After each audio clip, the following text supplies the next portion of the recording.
할렐루야. 하나님의 은혜가 가득한 오늘 예배가 될 수 있기를 주님의 이름으로 축원합니다. 우리 주일 예배 우리 성도들과 이렇게 교제하며 인사합시다. 이렇게 인사합시다. 이곳에 예수님이 계십니다. 자, 시작. 이곳에 예수님이 계십니다. 이곳에 예수님이 계심을 믿습니다.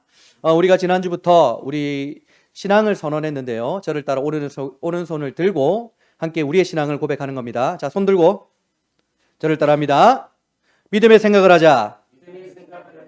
믿음의 말을 하자. 믿음의 행동을 하자. 하나님께서 믿음으로 사는 저와 여러분들을 통해서 크고 위대한 일을 하실 줄 믿습니다. 여러분, 심리학에서 보면 행복을 결정하는 기준을 즉각적 욕구 중심 그리고 관계적 기억 중심으로 설명하고 있습니다. 즉각적 욕구 중심, 관계적 기억 중심. 자, 예를 들어 이런 거예요. 오늘 아이가 학교에서 돌아와 공부도 하지 않고, 즉 숙제도 하지 않고 아무것도 앉지 않고 씻지도 않고 게임만 하고 있는 거예요. 즉각적 욕구 중심의 엄마는 바로 아이에게 한마디 합니다. 너 도대체 뭐 되려고 그래? 숙제했어? 공부했어? 왜 하루 종일 게임만 해? 왜 이렇게 말을 안 들어? 아이를 혼내겠죠. 자, 그럴 경우 엄마는 자기 하고 싶은 말을 했기 때문에 스트레스가 풀려요. 그러나 아이는 어떤 마음을 가질까요? 또 혼났다라는 생각을 하는 거예요. 그런데 관계적 기억 중심의 엄마는 먼저 아이의 입장을 생각하는 거예요. 그래서 이렇게 말합니다. 게임 재밌지? 재밌을 거야. 그런데 오늘 해야 될 걸 먼저 하고 게임을 하면 어떨까? 엄마가 도와줄게. 그럼 아이는 엄마의 그 잔소리로 듣지 않고 관심과 배려로 기억할 수 있다는 거예요.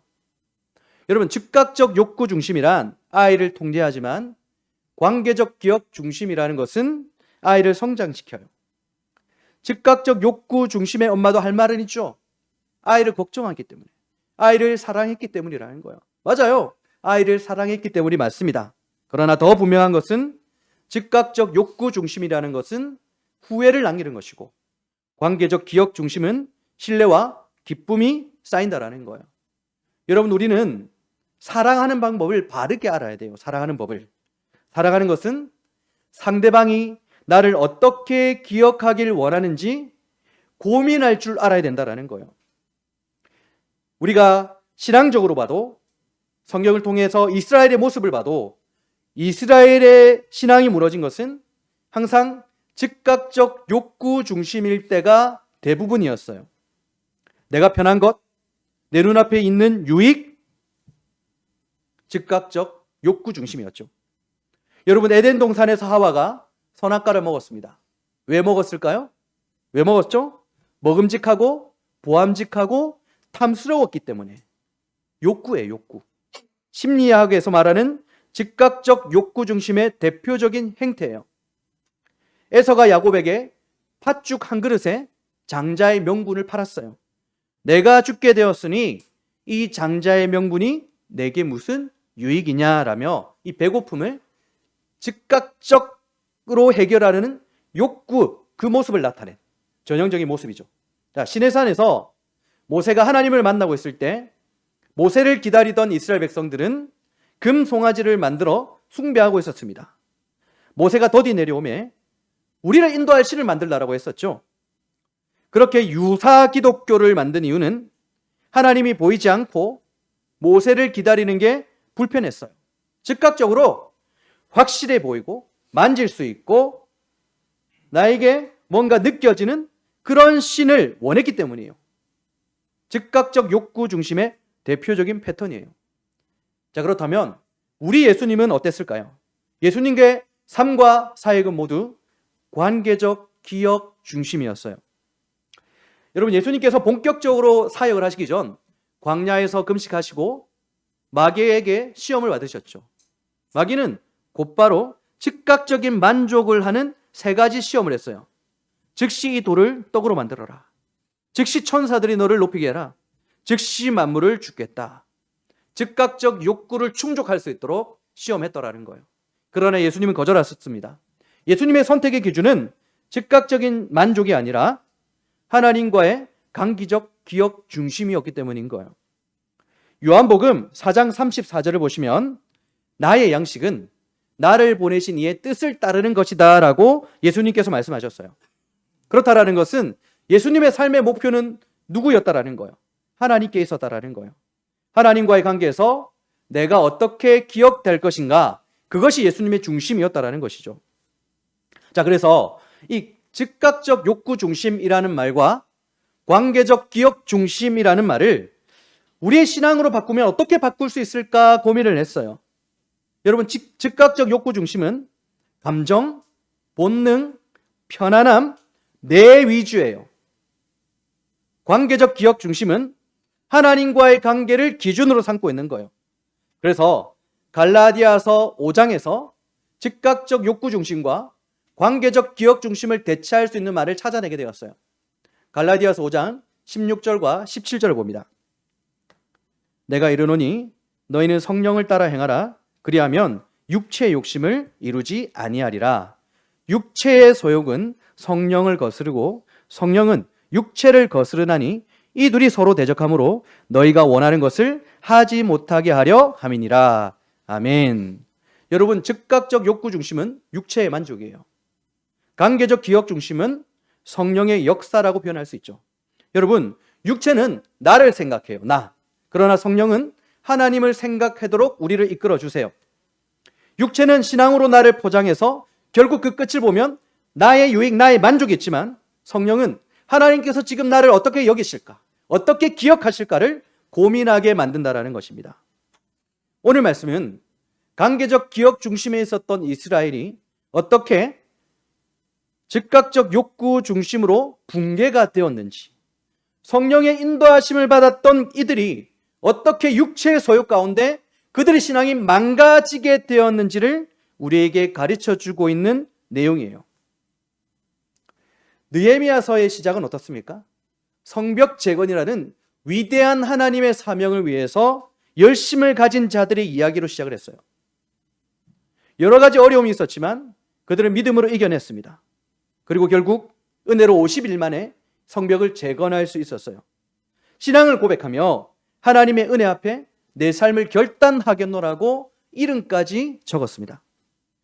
여러분, 당시 예루살렘의 성전이 재건되었고 성벽이 재건되었지만 그 나머지는 모두 폐허가 된 상태였어요. 집이 없었습니다.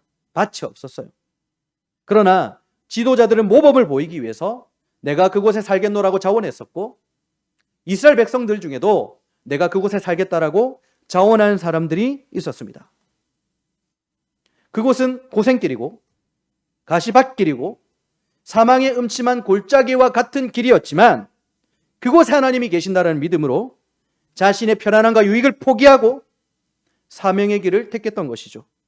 이들은 하나님께서 기뻐하시는 길, 믿음의 길을 선택한 거예요. 그런데 오늘 느헤미야서 마지막에서 예루살렘에서 어떤 일이 지금 일어나고 있습니까? 그들의 신앙이 완전히 붕괴되어 버렸어요. 성령의 인도하심을 받았던 이들이 육체 소욕에 사로잡혀서 하나님을 버리고 살아가요. 자신들은 하나님을 버리고 있는지 몰라요. 왜? 예배하고 있으니까. 나는 하나님의 백성이라고 생각하고 있어요. 그러나 여러분, 이들의 삶을 보십시오. 이들의 신앙은 완전히 붕괴되어 있습니다. 믿음의 길을 걸었던 이들이 육체의 소욕으로 살고 있음에도 불구하고 정신승리를 하고 있는 거예요. 신앙으로 포장해서. 그러나 오늘 우리는 알고 있어요. 이들은 또다시 실패한 역사를 되풀이하고 있다는 사실을. 여러분, 오늘 본문의 말씀에서는 이스라엘의 신앙이 무너진 4가지 모습을 우리에게 보여주고 있습니다. 도비아 문제, 11조 문제, 안식일 문제, 혼인 문제예요. 그런데 이 문제는 우리의 신앙이 붕괴되는 순서를 보여주고 있는 것 같아요. 도비아 문제, 11조 문제, 안식일 문제, 혼인 문제. 이 문제들이 우리의 신앙을 어떻게 순차적으로 붕괴하는지를 지금부터 하나씩 여러분들과 한번 살펴볼 것입니다. 먼저는 도비아 문제죠. 도비아는 성벽을 재건하고 있던 이스라엘 백성들을 조롱하고 비웠던 암몬 사람이었어요. 그리고 성벽 공사가 끝난 후에 유다의 귀족들과 결탁하여서 정치적으로 이익을 꾀하던 자였어요. 하나님의 원수였습니다. 그런데 오늘 말씀을 보시면 엘리야십과도, 제사장 엘리야십과도 관계가 있는 사람처럼 보여요. 4절입니다. 이전에 우리 하나님의 전에 방을 맡은 제사장 엘리야십이 도비아와 연락이 있었으므로. 아멘. 엘리야십과 도비아가 연락이 있었대요. 연락이 있었다, 어떤 뜻일까요? 통화했다는 말일까요? 카톡 보냈다는 말일까요? 아니에요. 여기에서 사용된 연락이 있었다 히브리어로 카로브라고 하는데요, 이것은 가벼운 친분 관계를 말하는 것이 아니라 결혼으로 맺어진 인척 관계를 얘기하는 거예요. 솔로몬 왕이 이방 여인들과 결혼했습니다. 왜 이방 여인들과 결혼했어요? 그들을 사랑해서 그랬어요? 아니에요. 정치적인 이익을 목적으로 결혼을 한 거예요.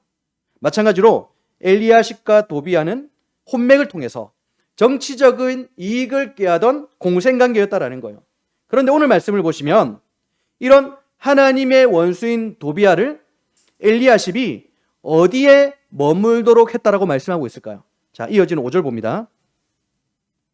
도비아를 위하여 한 큰 방을 만들었으니 그 방은, 자, 원래 어느 방인가 봅시다. 원래 소재물과 유황과 그릇과 또 레위 사람들과 노래하는 자들과 문지기들에게 11조로 주는 곡물과 새 포도주와 기름과 또 제사장들에게 주는 거제물을 두는 것이라. 아멘. 제사장 엘리야십은 도비아를 위해서 성전의 중심에 방을 마련해 준 거예요.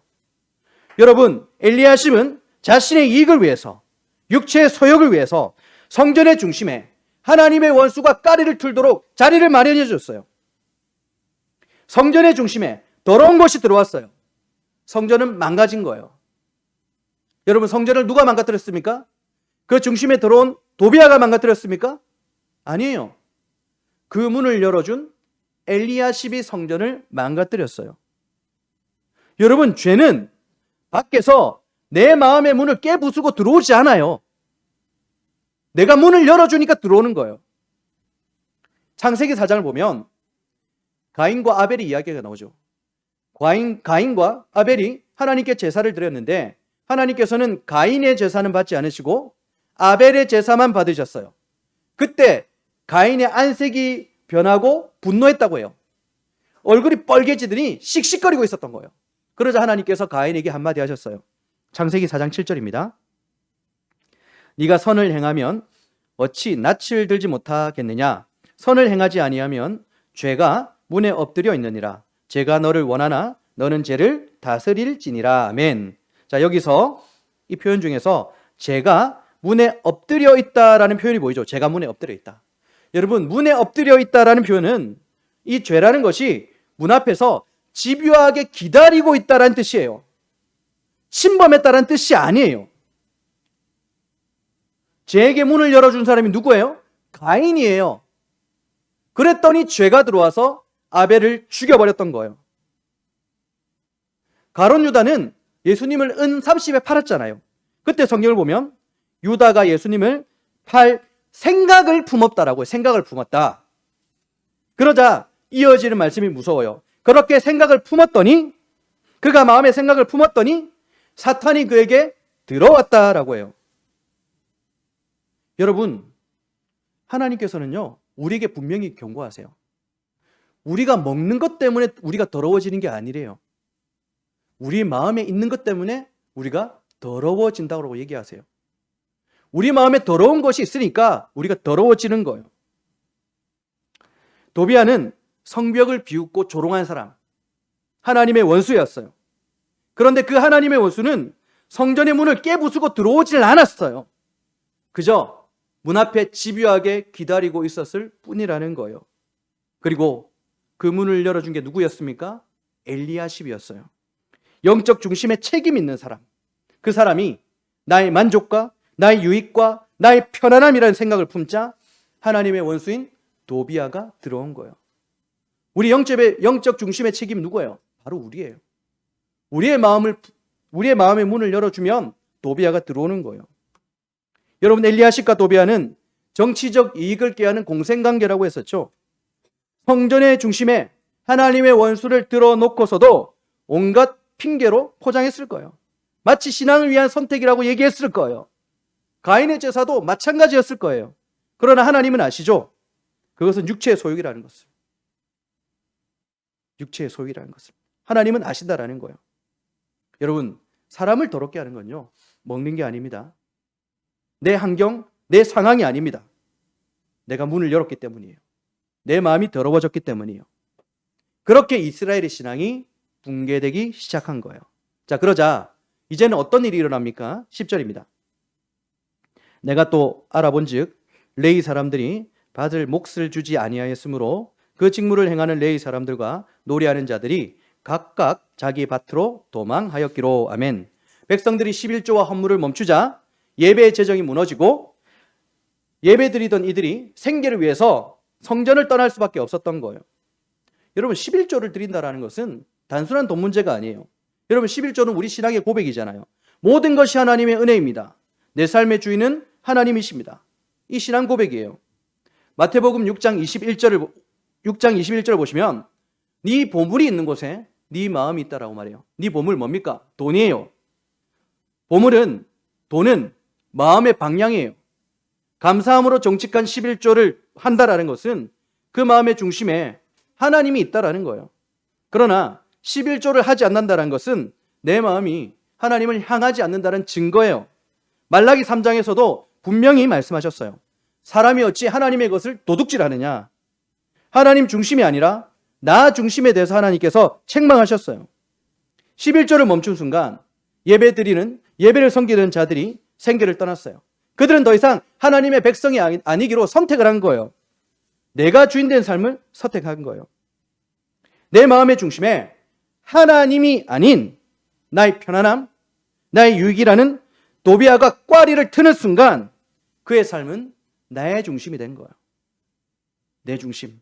내가 하나님이 되어서 살기로 시작한 거예요. 하나님을 믿는다라고 말하면서도 그 하나님은 사실 나예요. 불행히도 그걸 빨리 깨닫지 못하는 거예요. 자, 이제 순차적으로 어디까지 갑니까? 15절에서 17절. 그때 내가 본즉 유다에서 어떤 사람이 안식일에 술틀을 밟고 곡식단을 나귀에 실어 운반하며 포도주와 포도와 무화과와 여러 가지 짐을 지고 안식일에 예루살렘에 들어와서 음식물을 팔기로 그날에 내가 경계하였고, 또 두로 사람이 예루살렘에 살며 물고기와 각양 물건을 가져다가 안식일에 예루살렘에서도 유다 자손에게 팔기로 내가 유다의 모든 기인들을 꾸짖어 그들에게 이르기를 너희가 어찌 이 악을 행하여 안식일을 범하느냐. 아멘. 이제는 안식일 문제까지 생겨요. 안식일 문제까지. 여러분, 우리에게 안식일, 주일은 어떤 날이에요? 주일은 쉬는 날, 노는 날, 편안한 날 아니에요. 주님을 위한 날이 바로 주일이에요. 그런데 육체의 소욕이 내 마음을 점령하면 이 시간의 주권이 무너져 버리는 거예요. 주일은 주님을 위한 시간이 되어야 되는데 내 시간으로 사용한다라는 거예요. 도비아가 내 마음에 꽈리를 튼 순간 그렇게 된 거예요. 여러분, 이스라엘의 이 안식일이 무너진 것은 하나님이 멀어져서가 아니라 나의 유익에 내가 가까워졌기 때문이에요. 내 시간으로 사용했기 때문이에요. 여러분, 이스라엘은 제사 때마다 각자가 살고 있는 성읍에서 하나님을 제사한 것이 아니라 예루살렘에 와서 하나님께 제사했어요. 왜냐하면 하나님께서 그곳에 하나님의 이름을 두시겠다라고 하셨기 때문이에요. 그래서 예배라는 곳은 어느 곳에서 하는 거예요? 하나님의 이름이 있는 곳에서 하는 거예요. 그리고 신약으로 넘어오면 하나님은 이제 예루살렘이 아닌 예수님께 하나님의 이름을 두셨어요. 그래서 우리는 주일이면 예수님께 나와 예배하는 거예요. 그런데 여러분, 복음서를 보면 예수님은 어디 계셨습니까?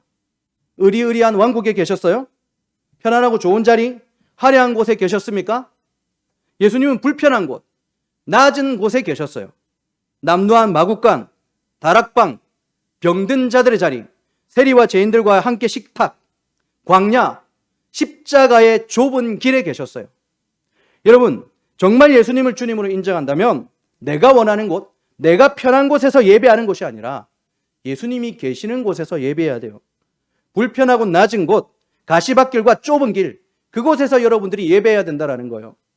민수기 15장을 보시면 안식일을 어긴 한 사람이 나와요. 그 사람이 어긴 일을 보면 너무 사소해요. 안식일에 땔감나무 하나 줍는 거였어요. 땔감나무. 사소해 보이죠? 그런데 하나님은 이 문제를 사소하게 보지 않으세요. 심각하게 다루세요. 왜 그랬을까요? 민수기의 그 남자가 땔감나무를 줍는 그 자리, 느헤미야 시대 백성들이 안식일에 장사했던 그 자리, 예수님을 떠난 무리들이 있던 그 자리, 그 모든 자리는 내가 편한 자리, 나를 위한 자리, 나를 위한 시간이었거든요. 그러나 여러분, 예수님은 어디 계셨습니까? 예수님께서 머무시는 그곳은 언제나 불편한 시간이었다라는 거예요. 그래서 여러분, 진짜 예배는 내가 좀 불편해지는 것, 희생, 이런 것들을 선택하지 않으면 절대로 시작되지 않아요. 왜? 예배는 우리가 드리는 것이거든요. 내가 받는 게 아니라. 여러분, 예배를 드리려면 나의 편안함을 포기해야 돼요. 예수님께서 계셨던 자리로 우리가 내려가야 된다는 것입니다. 자, 그리고 이어서 이스라엘 신앙분계 마지막이죠. 23절과 24절 봅니다. 그때 내가 또 본즉 유다 사람이 아스돗과 암몬과 모압 여인을 맞아 아내로 삼았는데 그들의 자녀가 아스돗 방언을 절반쯤은 하여도 유다 방언은 못하니 그 하는 말이 각 족속의 방언이므로. 아멘. 느헤미야의 그 마지막, 이스라엘 신앙의 마지막 모습이 무엇입니까? 이스라엘이 또다시 이방 여인들과 혼인을 하게 됐어요. 그런데 그 결과가 무엇이죠? 자녀를 낳았는데 그들이 유다 말을 못해요. 이방 언어를 사용한다라는 거예요. 여러분, 이게 어떤 의미일까요? 단순한 언어 문제가 아니에요. 언어는 사고이고 사고는 가치관이고 그 가치관은 곧 신앙의 정체성이죠. 그래서 이 아이들에게 하나님의 말씀을 전할 수가 없는 거예요. 이 아이들은 하나님의 말씀을 들을 수가 없었어요. 말씀의 언어가 사라지자 신앙도 완전히 사라졌어요. 여러분, 이게 바로 신앙 붕괴의 마지막 단계예요. 마음이 무너지고 삶의 주권도 뺏기고 시간도 뺏겨버리니까 이제는 말씀이 들리지 않는 거예요. 사무엘상 3장을 보면 이렇게 기록되어 있어요. 여호와의 말씀이 희귀하고 이상이 흔히 보이지 않더라. 여러분, 왜 이랬을까요? 왜 그랬을까요? 엘리 제사장 가문이 이미 세상의 언어, 탐욕의 언어, 자기 중심의 언어를 사용했기 때문이에요. 하나님 중심 언어가 사라지니까 하나님의 말씀이 들려지지 않는 거예요. 느헤미야 시대 아이들은 유다 언어를 잃어버렸고요. 사무엘 시대 어른들은 하나님의 언어를 잊어버렸어요. 세대는 다르지만 붕괴되는 모습은 똑같죠. 그리고 이어지는 사사시대, 어떤 시대가 되어버렸습니까? 각기 자기 소견에 옳은 대로 말씀 기준이 사라지고 자기 중심, 육체의 소욕이 기준이 되어 하나님을 예배하는 시대였어요. 자기들은 하나님을 예배한다고 착각하고 있죠. 그게 바로 영적 정신 승리라는 거예요. 자, 그렇다면 이들의 신앙이 이토록 붕괴되었던 근본적인 이유가 뭘까? 그 근본적인 이유가 뭘까요? 왜 마음의 중심에 도비아가 꽈리를 틀게 되었을까요? 자, 6절을 봅시다. 그때는 내가 예루살렘에 있지 아니하였느니라. 아멘. 지도자였던 느헤미야의 부재가 원인이었어요. 당시 느헤미야는 바사 제국의 왕에게로 돌아갔다 돌아왔거든요. 학자들의 대부분의 의견이 5년에서 10년 정도가 평균이더라고요. 느헤미야의 부재가 이스라엘의 죄를 짓게 되는 근본적인 원인이 되었어요. 여러분, 느헤미야는 유다에 돌아와 예루살렘 성벽 재건에 힘썼던 사람이죠. 백성을 보호했고 성벽을 세웠고 예배를 회복했고 말씀을 가르쳤고 질서를 세웠어요. 그런데 그가 떠나자 사람들은 즉시 무너져 버렸습니다. 도비아가 성소에 들어오고 레위인들이 떠났어요. 안식일이 무너지고 말씀이 끊겼어요. 느헤미야가 사라지니 이렇게 되어버렸어요. 여러분, 예수님이 우리 마음의 주인 자리를 떠나게 되면 다른 것이 주인이 되어버리는 거예요. 마태복음 12장에서도 분명히 말씀하시죠. 악한 영이 그 집이 빈 것을 보고 주인이 없는 것을 보고 들어왔다라고 하잖아요.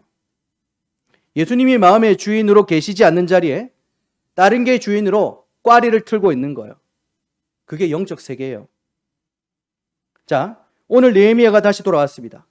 그랬더니 문제가 하나하나 해결돼요.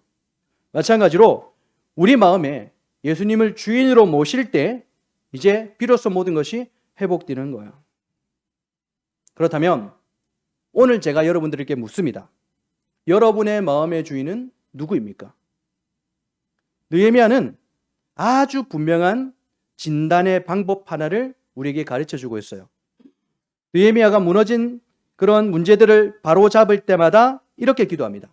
나를 기억하소서. 나를 기억하소서. 여러분, 나를 기억해달라는 느헤미야의 기도가 감정적인 기도일까요? 아니에요. 이 말의 뜻은 이런 거예요. 하나님, 지금의 나, 지금 내가 선택한 이 선택, 지금 내가 붙드는 이 우선순위, 이것을 하나님께서 어떻게 기억하실까요? 느헤미야는 늘 하나님 앞에서의 기억, 하나님 중심으로 기준을 선택한 거예요. 마음의 중심이 나이면 나는 나의 유익만 바라볼 뿐이에요. 그리고 정신 승리하며 살아가겠죠. 그러나 느헤미야는 늘 하나님 앞에서의 기억을 중요하게 생각했어요. 그러므로 여러분의 마음의 주인이 누구인지 판단하려면 여러분이 지금 어떻게 하나님께서 기억하실지를 묻고 물어보면 되는 거예요. 그 끝에 나의 편안함이 있는지, 예수가 있는지, 불편하고 낮은 예수가 있는지 여러분이 그 끝까지 물어보고 가보면 되는 거예요. 내 마음의 주인이 예수님이라면 나를 하나님께서 어떻게 생각하실까? 이거 생각하지 않겠어요? 지금의 나는 하나님께서 어떻게 생각하실까요? 어떻게 기억하실까요? 이 질문에 부끄럽고 숨이 막힌다면 내 마음의 주인은 누구일까요? 여러분, 지금의 나는 하나님 앞에서 어떻게 기억될까요? 이 질문 앞에 답답하고 숨이 막히십니까? 그렇다면 이제 예수님 앞으로 나오셔야 되는 거예요. 우리의 주인이 친히 되어주실 예수님께 돌이킬 수 있기를 주님의 이름으로 축원합니다. 말씀을 정리하도록 하겠습니다. 여러분, 시편 37편 4절을 보면 이런 말씀이 있어요. 여호와를 기뻐하라. 그가 네 마음의 소원을 네게 이루어 주시리로다. 아멘. 여러분, 하나님을 기뻐한다는 게 뭘까요? 하나님을 기뻐한다는 것은 내 마음의 주인이 예수가 되어 있는 거예요. 왜냐하면 예수님은 하나님을 기뻐하셨거든요. 그러므로 예수님을 주인으로 모시고 살아가면 하나님을 기뻐하는 거예요. 그리고 하나님은 그때에 우리에게 기쁨을 주신다라고 하신 거죠. 여러분, 하나님께서 여러분의 마음의 소원을 왜 들어주지 않으실까요? 오늘 말씀에 따르면 하나님이 여러분의 기쁨이 아니기 때문이에요. 그렇다면 하나님이 내 마음의 기쁨이 되기 위해서는 어떻게 해야 된다고요? 예수님이 내 마음의 주인이 되어야 된다는 거예요. 순간순간마다 이 생각을, 이 말을, 이 선택을 하고 있는 나를 우리 주님께서 어떻게 여기실까? 어떻게 기억하실까? 고민하고 기도하여 주님의 뜻을 묻는 것, 그것이 바로 예수님께서 나의 마음의 주인이 되는 거예요. 기도해도 잘 모르겠다 이런 생각이 들면 복음서에서 예수님의 자리로 가면 되는 거예요. 낮고 불편한 자리. 여러분, 거기 예수님이 계세요. 그리고 바로 그때에 우리의 삶은 육체의 소욕에 끌려다니는 삶이 아니라 성령의 인도하심으로 기쁨이 가득한 삶이 될 줄로 믿습니다. 저와 여러분의 기쁨이 하나님이 될 수 있기를 우리 주님의 이름으로 축원합니다. 우리 함께 찬양하고 기도하도록 하겠습니다.